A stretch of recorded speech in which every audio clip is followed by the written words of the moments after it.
Craig Carton of Breakfast Ball just announced live that he is hearing that Brock Purdy is on the verge of potentially signing a $300 million contract to be the franchise quarterback for the foreseeable future for the 49ers.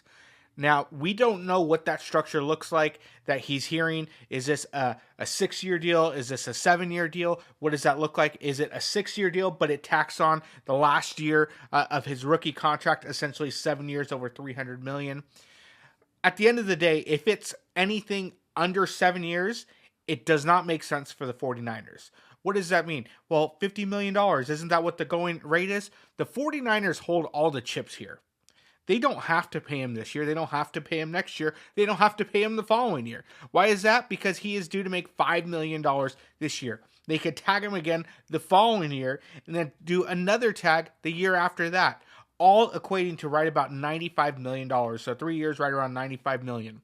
So if you offered 3 year $100, he would be making more money than he would if they just tagged him year after year. So the 49ers don't need to budge on anything. They own the rights to Brock Purdy right now. Now, is he out playing $30 million a year? Probably, yeah. In fact, you have Geno Smith, who's making $42.5, Baker Mayfield, who's making in that ballpark.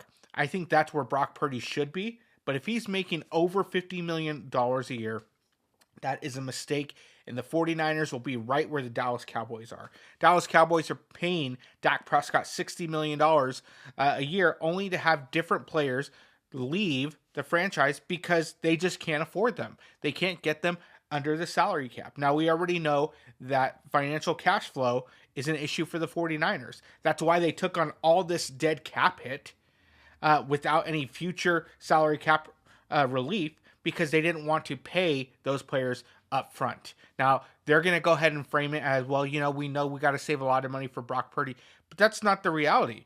The reality is ownership wanted to save cash money.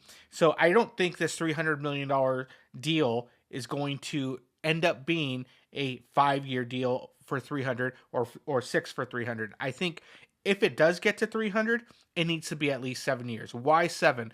Because that puts you right around that 42 to 45 mark. And that's something I think with the salary increases, the 49ers can still field a good team around him. It pays him, but you're not paying him top 5 money. In fact, Jalen Hurts last year, even though he was averaging $51 million, his cap hit was $13 million this year. Next year it's 21. So that structure could work, but you need some. He hasn't done what Jalen Hurts has done. So he shouldn't be above 51. He should be between 40 and 45. And I know, again, back to what people are going to say, but the market says, no, the market is $5 million because that's what he's under contract for. The market is they could tag him again next year and it'll be 30-something million. They could tag him again the following year and the market would be 20% higher than that, which would still be cheaper than paying him all that money up front. So the 49ers have the leverage. I ultimately think they're going to find a sweet spot here, but if it's over 50-something million dollars, that is not going to be a good look for the 49ers. They're going to look like they caved, but also people are going to ask, do you have any sort of direction?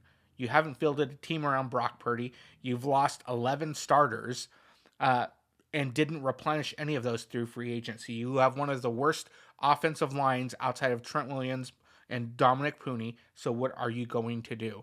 And so they need to nail on this draft, but ultimately they need to not basically bring the Brinks truck to Brock Purdy. They need to pay him, in my opinion. I think that helps with locker room morale. That's going to help with Brock Purdy and prevent any distractions in the offseason. But you can't pay him like a top 5 quarterback. You just can't do that.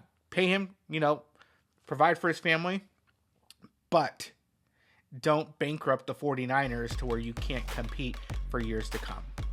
And that's all we got for today. Don't forget to like and subscribe, and we'll catch you next time.